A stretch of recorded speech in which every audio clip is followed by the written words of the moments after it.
जय मसीह की। आइए आज के दिन के लिए हम परमेश्वर का धन्यवाद करते हैं।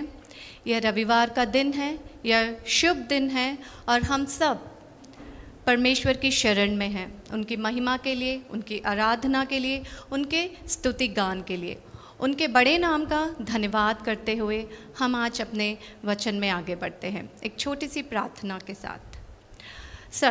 सर्वश्रेष्ठ सर्वाधिकारी सर्वोच्च पवित्र परिशुद्ध परमेश्वर, हम आपके नाम का धन्यवाद करते हैं। विश्वास करते हैं प्रभु कि आप हमारे साथ हैं और सदा हमारे साथ बने रहेंगे प्रभु, क्योंकि प्रभु हमने अपने मनों को आपकी ओर लगाया है प्रभु। हम आपको पुकारते हैं, आपसे विनती करते हैं और निवेदन करते हैं प्रभु कि आप सदा इसी तरह हमारे साथ बने रहें और हमें सही राह और सही दिशा दिखाएं प्रभु। जितने लोग भी यहाँ पर उपस्थित हैं प्रभु, सबके जीवनों में प्रभु यीशु नाम से अनेक अद्भुत और आश्चर्य कार्य सफल और संभव हो, आमीन। सबसे पहले मैं सभी का धन्यवाद करना चाहूँगी जो लंबे समय से सजीव वाहिनी और IWC इनफाइनाइट वर्शिप सेंटर के साथ जुड़े हुए हैं। आप सबका दिल से धन्यवाद करती हूँ। 2025 हमारी कलीसिया का जो दर्शन है, आप सभी उसमें भागीदार हैं, क्योंकि आपने हमें सुना है, हमें समझा है, अपने सजेशंस हमें दिए हैं, आपने अपने विचारों को हमारे साथ बांटा है और हर एक उस कार्य के लिए जो आप सब ने मिलकर हमारे साथ जुड़ कर के आए हैं, हम आपका धन्यवाद करते हैं। हमारी कलीसिया का जो उद्देश्य है और जो इस वर्ष का दर्शन है वो है आप सभी को जो हमारे साथ जुड़े हैं और जो जुड़ना चाहते हैं, और अनेक लोग जिन्हें ये नहीं पता कि हमें क्या करना है, कैसे मसीह में आगे बढ़ना है, कैसे हम अपना पहला कदम उठाएं, हम कहाँ जाएं, किससे बात करें और किस तरीके से हम आगे बढ़ें।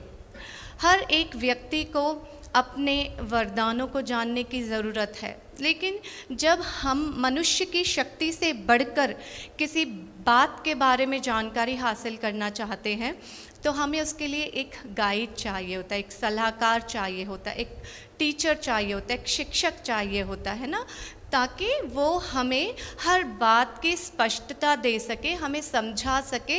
कई बार ऐसा होता है कि हम बहुत महत्वपूर्ण बातें जानते हैं, बहुत अच्छी और बड़ी बातें जानते हैं, लेकिन उसका इस्तेमाल, उसका उपयोग, उसके साथ हमें कैसे जीवन में आगे बढ़ना है यह नहीं समझ पाते।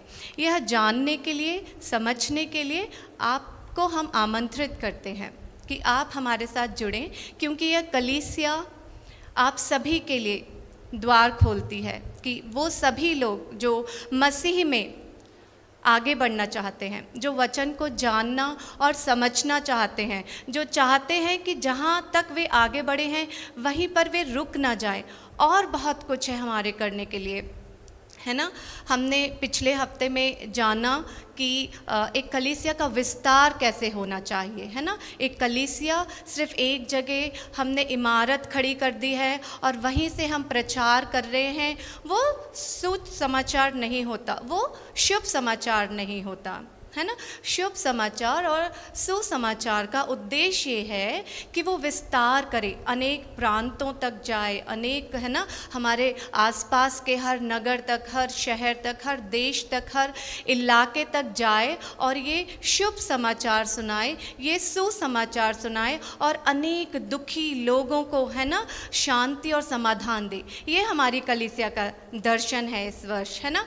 तो लंबे समय से जितने लोग भी हमारे साथ जुड़े हुए हैं और जितने लोग भी आगे जुड़ने चाह रहे हैं, हम दिल से, सच्चाई से, आत्मा से आपका धन्यवाद करते हैं। इस कलीसिया में आपका स्वागत करते हैं। आप आइए, हमारे साथ जुड़िए और अपनी हर एक स्थिति को हमारे साथ बांटिए, अपने मन की स्थिति को बताइए, है ना, अपने दुख को, तकलीफ को, आंसुओं को, शोक को, आपकी कमी को, कमज़ोरियों को हमारे साथ बांटिए। यहाँ से जुड़ा हर एक कार्य आपको अवृद्धि देगा, उन्नति देगा, विस्तार देगा, विकास देगा, है ना, आपके जीवन में आपको और बेहतर बनने में सहायक होगा, है ना। क्योंकि जहाँ पर परमेश्वर की उपस्थिति होती है ना, वहाँ से अनेक कार्य होते हैं। तो सबसे पहले मैं आपसे ये कहना चाहूँगी कि जहाँ पर भी है ना, हमें अगर आत्मिक वरदानों में आगे बढ़ना है, यदि हमें आत्मिक जीवन की उन्नति में आगे बढ़ना है, यदि हमारे अंदर एक छोटा सा भी कोना है जहाँ से हमारी आत्मा पुकारती है कि नहीं, जैसी स्थिति में मैं अभी हूँ वो अच्छी नहीं है, मुझे और अच्छा कुछ करना है ना, तो उसके लिए हमें ज़रूरत होती है एक कलीसिया की। तो मैं चाहूँगी आप किसी भी माध्यम से कलीसिया से जुड़े, जो साधन आपके लिए आसान हो, है ना, जिस तरीके से आप सरलता से, आसानी से कलीसिया के साथ जुड़ सकते हैं ना। आज हमारे पास अनेक माध्यम है, हम सोशल मीडिया के साथ जुड़ सकते हैं, हम फ़ोन के द्वारा जुड़ सकते हैं, हम कलीसिया आ सकते हैं, है ना, अनेक तरीके हैं जहाँ पर हम कलीसिया से जुड़ सकते हैं। एक कलीसिया में जब एक व्यक्ति उपस्थित होता है और कलीसिया में पवित्र आत्मा होती है, जब हम कलीसिया में प्रवेश करते हैं तो उसकी जो सामर्थ्य और शक्ति होती, पवित्र आत्मा का जो प्रभाव होता है, और उसके द्वारा जब हम ठीक किए जाते हैं तो फिर हम अपने निजी जीवन में किसी भी स्थिति में न भटकेंगे, न भरमाएंगे और न किसी गलत राह और किसी गलत दिशा में जाएंगे। तो ये इस वर्ष 2025 का जो दर्शन है हमारी कलीसिया की ओर से, हम आप सबको दिल से आमंत्रित करते हैं। आप आइए, हमारे साथ जुड़िए और ऐसी अनेक अद्भुत और आश्चर्यजनक बातों को जानिए, है ना। हम आपका धन्यवाद करते हुए वचन की ओर आगे बढ़ते हैं। 1 कुरिन्थियों 12वां अध्याय पहला वचन पढ़ेंगे और 7वें वचन तक हम देखेंगे, ठीक है। 1 कुरिन्थियों 12वां अध्याय पहले वचन से 7वें वचन तक हम देखेंगे। हे भाइयों, मैं नहीं चाहता कि तुम आत्मिक वरदानों के विषय में अज्ञात रहो। तुम जानते हो कि जब तुम अन्य जाति थे तो गूंगी मूरतों के पीछे जैसे चलाए जाते थे वैसे चलते थे, है ना। वचन कहता है कि आत्मिक वरदानों से अज्ञात मत रहो, क्योंकि ये बहुत बड़ी बात है। सामान्य स्थिति में रहते हुए हम आत्मिक वरदानों को नहीं जान पाएंगे, है ना। उसको समझने के लिए, उसको जानने के लिए हमें एक पवित्र और परिशुद्ध स्थान की ज़रूरत होती है, जिसे हम कलीसिया कहते हैं, है ना। जब हम कलीसिया में आते हैं तब हमें ये आत्मिक वरदानों की पहचान कराई जाती है। तो इसीलिए, है ना, वचन कहता है जब तुम अन्य जाति थे और गूंगी मूरतों के पीछे चलते थे, जैसे वो चलाते थे वैसे हम चलते हैं ना। अन्य जाति से क्या मतलब है यहाँ पर? अन्य जाति यानी एक ऐसा व्यक्ति, है ना, जो किसी और धर्म से जुड़ा हुआ है या किसी और धर्म को मानता है। हम उसके लिए अन्य जाति का यहाँ पर उपयोग नहीं कर रहे हैं। अन्य जाति का मतलब है जिसके अंदर मसीह के गुण ना हो, जिसके अंदर सरलता ना हो, जिसके अंदर प्रेम स्वभाव ना हो, जो किसी ऐसी शक्ति के द्वारा चलाया जाता हो जो क्रोध, गुस्सा, अज्ञानता, मूर्खता, भटकाव, भय, लालच, महत्वाकांक्षाएं, है ना, आलस्य, हेरा फेरी, ऐसे स्वभाव से, यानी ये स्वभाव किसके विरुद्ध है? मसीह के विरुद्ध है। ये स्वभाव किस में नहीं है? मसीह में नहीं है, है ना। जब ये स्वभाव मसीह का नहीं है तो इसके अलावा अगर हमारे पास कोई और स्वभाव है तो वो सब क्या हो जाता है? वो अन्य जाति हो जाता है। तो अन्य जाति का मतलब किसी और धर्म के बारे में हम यहाँ बात नहीं कर रहे हैं, लेकिन हम बात कर रहे हैं यहाँ पे एक व्यक्ति के स्वभाव की, एक मनुष्य के स्वभाव की, जिसके अंदर ऐसे सारे गुण हैं, है ना। वे अन्य जाति कहलाते हैं यहाँ पर, क्योंकि उसके स्वभाव में सरलता नहीं है और प्रेम नहीं है। और दूसरी बात है यहाँ पर गूंगी मूर्तें। गूंगी मूर्तें का मतलब, जैसे ही हमने मूर्तों सुना तो हम सोचेंगे कि हम किसी और धर्म के बारे में बात करें, तो यहाँ पर भी हम किसी और धर्म के बारे में बात नहीं कर रहे हैं। गूंगी मूर्तों का मतलब है कि एक व्यक्ति, एक मनुष्य जो मिट्टी से ही बनाया गया है ना।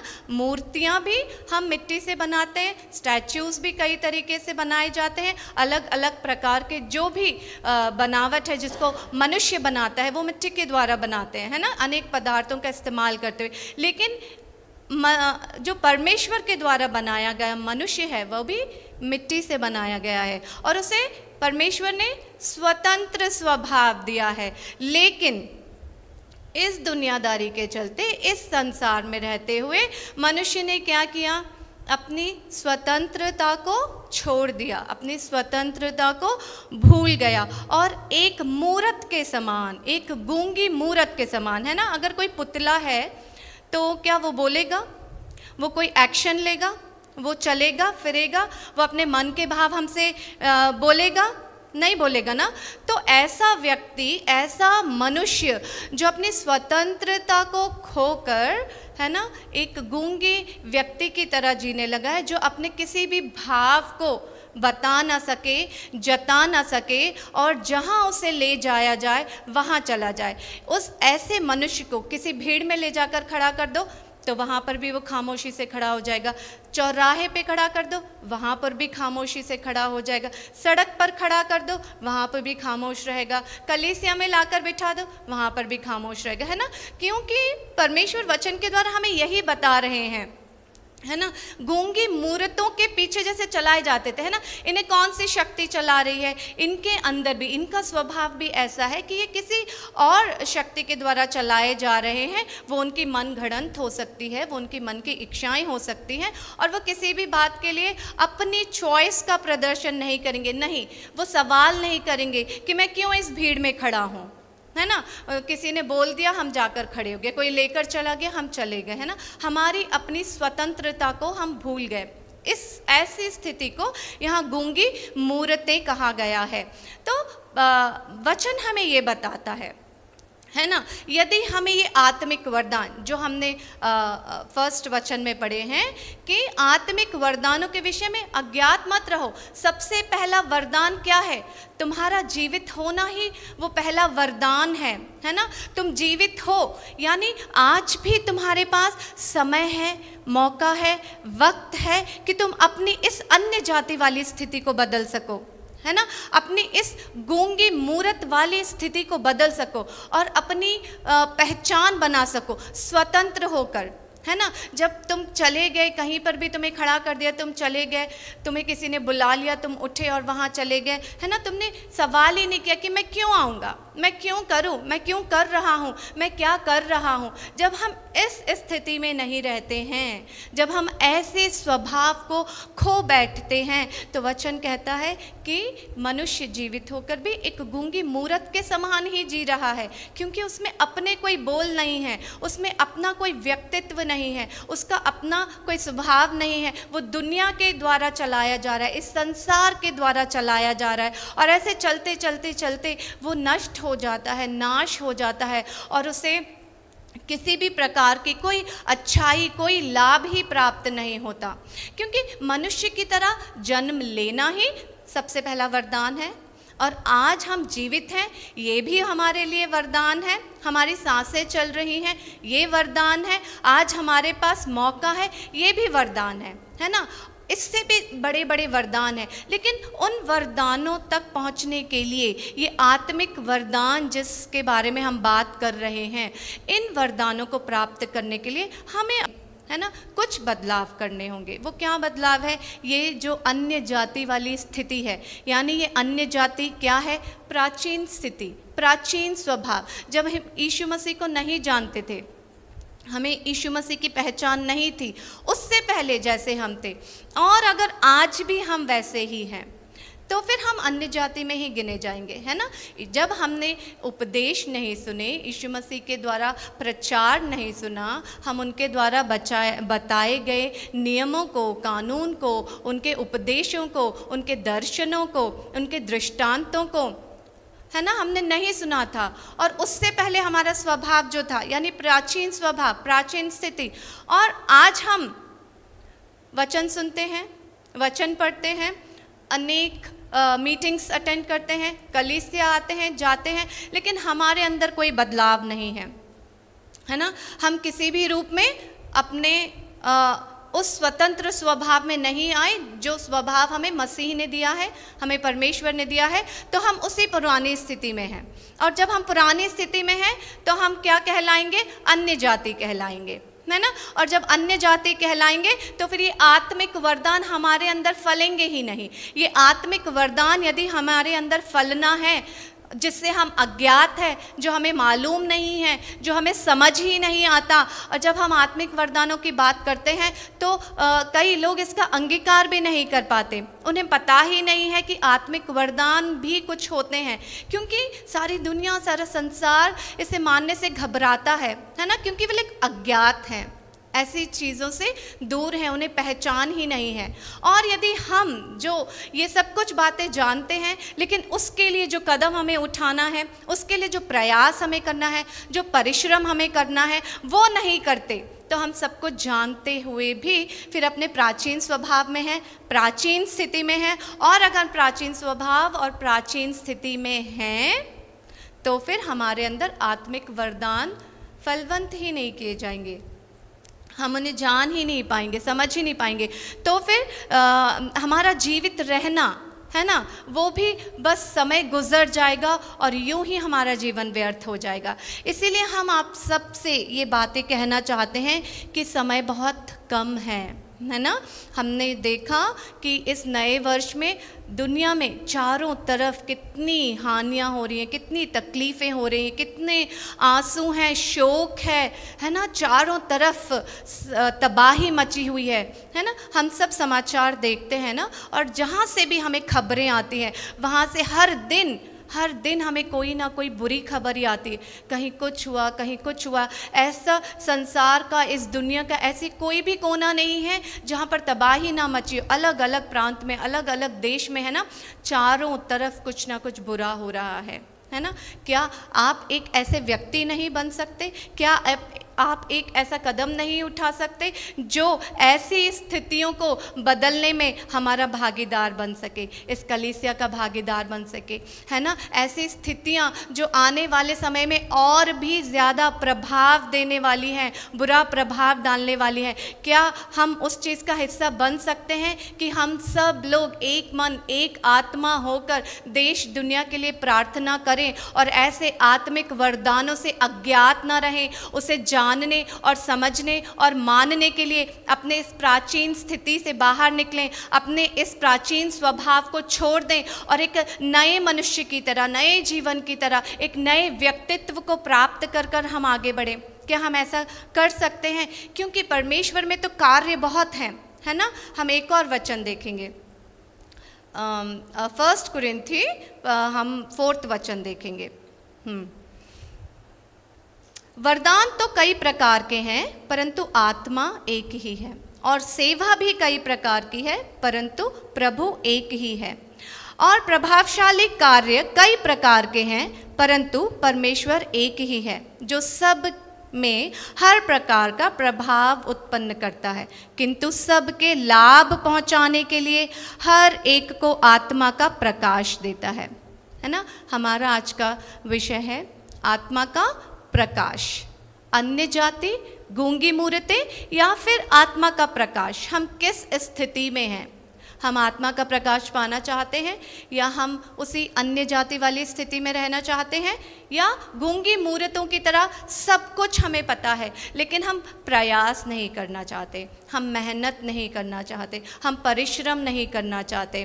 कौन करे, है ना, क्यों करे, है ना। लेकिन यहाँ पर वचन कह रहा है जो भी आत्मा का प्रकाश है वो प्रभावशाली कार्य करवाता है ना, और लाभ पहुँचाने के लिए है। क्या इस लाभ में हम सबकी भागीदारी होनी चाहिए? क्या हम एक दूसरे को ये बता सकते हैं? क्या हमें एक दूसरे की चिंता है? हम चिंतित हैं एक दूसरे के लिए, या फिर हम ये सोचते हैं कि मेरे यहाँ तो सब कुछ ठीक है, मेरे शहर में तो सब कुछ ठीक है, मैं क्यों किसी के लिए चिंता करूँ, बस मैं बहुत आराम करूँगा, खाऊँगा पीऊँगा और अपनी ज़िंदगी गुजार दूँगा? क्या हम ऐसी स्थिति में हैं, है ना? क्या ये लाभ पहुंचाने वाले कार्य जो एक कलीसिया के द्वारा, यीशु मसीह के द्वारा, वचन के द्वारा, परमेश्वर के द्वारा, पवित्र आत्मा के द्वारा हम तक पहुंचाए जा रहे हैं, और क्या सिर्फ हम एक ही कदम की दूरी पर हैं क्योंकि हमारी प्राचीन स्थिति है, हम अपना स्वभाव परिवर्तन नहीं कर पाए और एक कदम की दूरी पर ये लाभ पहुंचाने वाले कार्यों से हम वंचित हैं, हाँ, ऐसी कोई स्थिति है हमारे जीवन में, ऐसा कोई कार्य हम कर रहे हैं कि हम इन वरदानों को प्राप्त नहीं कर पा रहे हैं। आपको वचन चेतावनी देता है, आगाह करता है ना, ऐसी स्थिति से बाहर निकलो, क्योंकि वचन कहता है, हे भाइयों, है ना, मैं नहीं चाहता कि तुम आत्मिक वरदानों के विषय में अज्ञात रहो। बहुत चिंता का विषय है ये, बहुत दिल से ये आवाज़ निकली है ना। वचन तुम्हें पुकार रहा है और कह रहा है कि आने वाला समय बहुत कठिन है। आत्मिक वरदानों के विषय में वंचित मत रहो, दूर मत रहो, अनजान मत रहो, अज्ञात मत रहो। परमेश्वर के लिए करने के लिए बहुत सारे काम हैं, बहुत सारी सेविकाई है जो हमें करनी है, अनेक प्रकार के वरदान हैं, अनेक प्रकार की सेवा है जो प्रभावशाली कार्य तुमसे कराएगी, है ना, अपने प्रभाव को तुम पर डालेगी। पवित्र आत्मा के प्रभाव को चखो, उसका स्वाद लो और फिर बात करो, है ना। जो लोग पवित्र आत्मा के उस स्वाद को जानते ही नहीं हैं, उस शक्ति को जानते ही नहीं हैं, उस प्रभावशाली कार्य को जिन्होंने देखा ही नहीं है ना, उनसे हम क्या बातें करेंगे, है ना। ये सारी जो चीज़ें हैं वो लाभ पहुंचाने के लिए, किसको लाभ पहुंचाने के लिए? इमारतों को, मिट्टी को, खेतों को, खलिहानों को, पेड़ों को, जानवरों को, किसको लाभ? ये जो भी लाभ है, ये आत्मिक वरदानों का जो लाभ है वो सिर्फ और सिर्फ मनुष्य के लिए है। अगर वचन कहता है हे भाइयों, तो इसमें सिर्फ भाई नहीं आ जाते, इसमें पूरी मानव जाति आ जाती है। तो सिर्फ भाइयों बोला है, इसलिए बहनें ये ना सोचें कि ये आत्मिक वरदान मेरे लिए नहीं है, ये तो सारे भाइयों के लिए है। यहाँ सारे भाई देख लेंगे, कलीसिया में जितने भी भाई बैठे हैं वो सोचेंगे अरे ये जिम्मेदारी मेरी, और बहनें सोच रही होंगी कि अब आराम कर सकते हैं। ये जो भाई शब्द का इस्तेमाल यहाँ पर हुआ है, ये किसी भाई और बहन के लिए नहीं, पूरी मानव जाति के लिए इस शब्द का इस्तेमाल किया गया है ना। तो इसे जानने और समझने की हमें बहुत ज़रूरत है। ये जो पुकार है इस वचन की, वो बहुत गहरी है और तुम्हें बहुत ऊंचाइयों तक ले जाने के लिए है। तो अपने उस पुराने स्वभाव को, पुरानी स्थिति को, जो वचन कहता है कि जब तुम अन्य जाति थे, यानी यीशु मसीह के स्वभाव को नहीं जानते थे, उन परिस्थितियों को बदलो। और वचन कहता है गूंगी मूर्तों के पीछे जैसे चलाए जाते थे वैसे चलते थे, जैसे आज तक, है ना, तुम्हें एक मूर्त की तरह चलाया गया है ना, एक पपेट की तरह संसार ने तुम्हें चलाया है, वैसे ही तुम चलते चले गए, चलते ही चले गए, है ना। और तुमने ये जानने में देर कर दी कि आत्मिक वरदान भी कुछ होते हैं। तो आज फिर वचन हमें एक बार मौका देता है, परमेश्वर फिर हमें एक सवाल उठा रहे हैं हमारे लिए, है ना, कि वंचित मत रहो, अज्ञात मत रहो। आत्मिक वरदान जो मैं तुम्हें देना चाहता हूँ, बहुत सारा काम पड़ा हुआ है, काम का इतने सारे काम हैं, इतने सारे वरदान हैं, मैं तुम्हें देना चाहता हूँ, मैं तुम्हें आशीषें देना चाहता हूँ, मैं तुम्हारा अभिषेक करना चाहता हूँ, पवित्र आत्मा से तुम्हें भरना चाहता हूँ। एक कदम की दूरी पर अगर तुम आकर रुक गए है ना, तो ये बहुत दुख और शोक की बात है। समय बहुत तेज़ी से आगे बढ़ रहा है और जो हमने अब तक देखा है और जो आगे आने वाला समय है वो उससे भी ज़्यादा खतरनाक, भयंकर होने वाला है।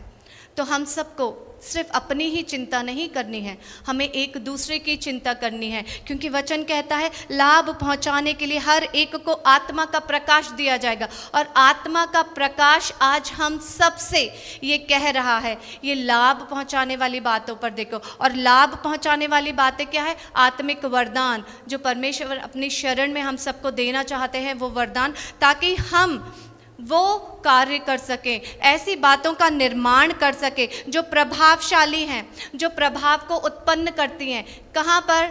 मनुष्य के अंदर। कहाँ प्रभाव को उत्पन्न करती हैं? मनुष्य के उस पुराने स्वभाव को ठीक करने में अपने प्रभाव को डालती हैं। पवित्र आत्मा का जो प्रभाव है हमारी उस पुरानी स्थिति को ठीक करने में सहायक बनेगा और ये बहुत प्रभावशाली कार्य करवाएगा हमसे, है ना। कई प्रकार के कार्य हैं, है ना। परमेश्वर एक ही है लेकिन कार्य अनेक हैं, है ना। परमेश्वर एक है लेकिन बहुत सारे कार्य हैं।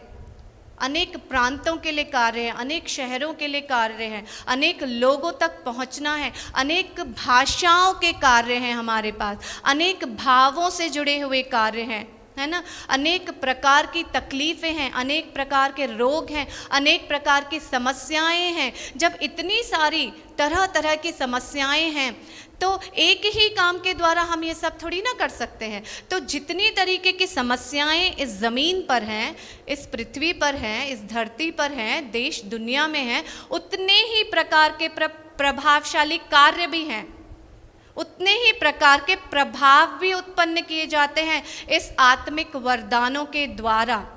लेकिन समस्या ये है कि हम एक कदम की दूरी पर ही खड़े हो जाते हैं, वहाँ से आगे नहीं बढ़ पाते हैं, क्योंकि हम अपने प्राचीन स्वभाव, प्राचीन स्थितियों से बाहर नहीं निकलना चाहते हैं।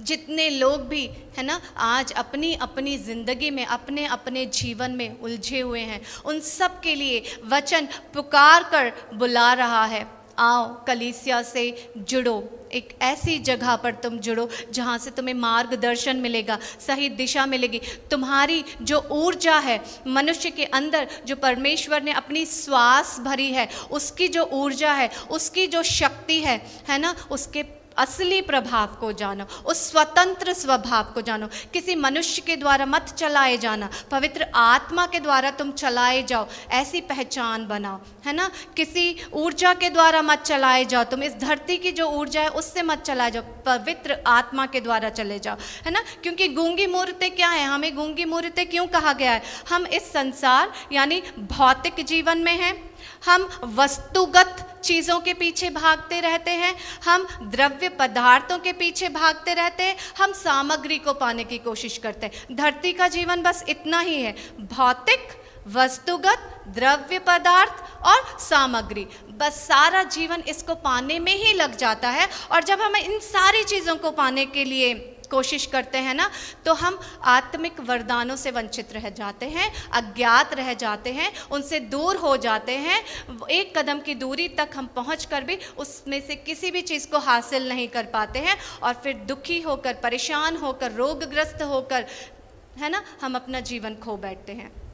लेकिन खुशी की बात यह है, हम सबके लिए ना जो खुशी की बात है वो ये है कि आज हमारे पास मौका है, आज हमारे पास मौका है, हम जिंदा हैं, हम जीवित हैं, हमारी सांसें चल रही हैं।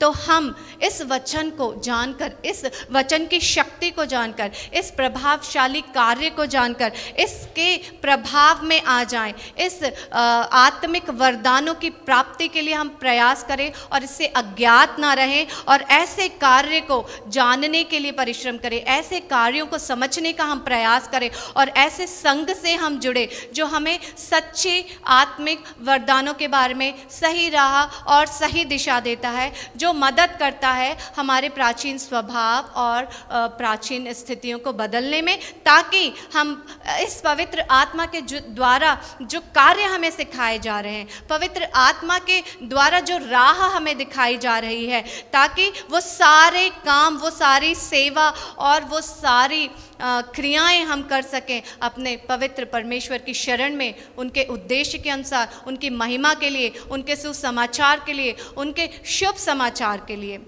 है ना। तो इस वर्ष का जो हमारी कलीसिया का दर्शन है, सजीव वाहिनी और इनफाइनाइट वर्शिप सेंटर आप सबको दिल से आमंत्रित करता है, आइए हमारे साथ जुड़िए और इन आत्मिक वरदानों की प्राप्ति के लिए हम आपके साथ हैं, और हम आपकी प्राचीन और उस बुरी और उस स्थिति से हम आपको बाहर निकाल सके जो आपको एक नया स्वभाव देते। हम आपकी मदद करेंगे उस प्राचीन स्वभाव से बाहर निकलने के लिए और उस प्राचीन स्थिति को बदलने के लिए, है ना। तो हम आपसे विनती और निवेदन करते हैं कि आप हमारे साथ जुड़ें, जिस माध्यम से भी आप जुड़ सकते हैं। आप अपने विचारों को प्रकट करिए, आप अपने सुझाव को प्रकट करिए, आप जिस माध्यम से भी जुड़ सकते हैं। आप फ़ोन कॉल के द्वारा जुड़ सकते हैं, मैसेजेस के द्वारा जुड़ सकते हैं, सोशल मीडिया के द्वारा जुड़ सकते हैं, और आप अपनी तकलीफ़ों को, अपनी समस्याओं को हमारे साथ बांटिए, ताकि ये जो हमारी कलीसिया के पास आत्मिक वरदान है, हम भी इसमें आपको भागीदार बना सके। और जब जब आप इस आत्मिक वरदानों का हिस्सा बनेंगे तो ये सारी जो पुरानी स्थितियां हैं ये बदली जाएंगी। इसको बदलने के लिए हमें एक मन एक आत्मा होना पड़ेगा। तो हम दिल से आपका धन्यवाद करते हैं जो हमें सुन रहे हैं, हमें जानते हैं, हमें समझते हैं। परमेश्वर के नाम से हम इस वचन का धन्यवाद करते हैं। जय मसीह की। सर्वश्रेष्ठ सर्वाधिकारी सर्वोच्च पवित्र परिशुद्ध परमेश्वर, आज प्रभु जिस वचन के द्वारा आपने हमसे बात करी है प्रभु, आत्मिक वरदानों को आप हमें देना चाहते हैं प्रभु, लेकिन प्रभु कहीं ना कहीं जो हमारा स्वभाव है प्रभु, हम आप तक पहुंचकर भी आपको प्राप्त नहीं कर पा रहे हैं प्रभु। ऐसी स्थितियों से हमें बाहर निकालें, हम एक नया स्वभाव प्रभु प्रदान करें। हम धन्यवाद करते हैं प्रभु कि आपने पवित्र आत्मा को हम पर प्रकट किया, हमारी सहायता करी प्रभु। सर्वश्रेष्ठ सर्वाधिकारी सर्वोच्च पवित्र परिशुद्ध परमेश्वर, हम आपका लाख लाख धन्यवाद करते हैं और विश्वास करते हैं कि अब सदा सर्वदा इसी तरह हमारे साथ बने रहेंगे और अनेक बातों को हम पर प्रकट करेंगे। प्रभु के मीठे और प्यारे नाम से मांगती हूँ, आमीन।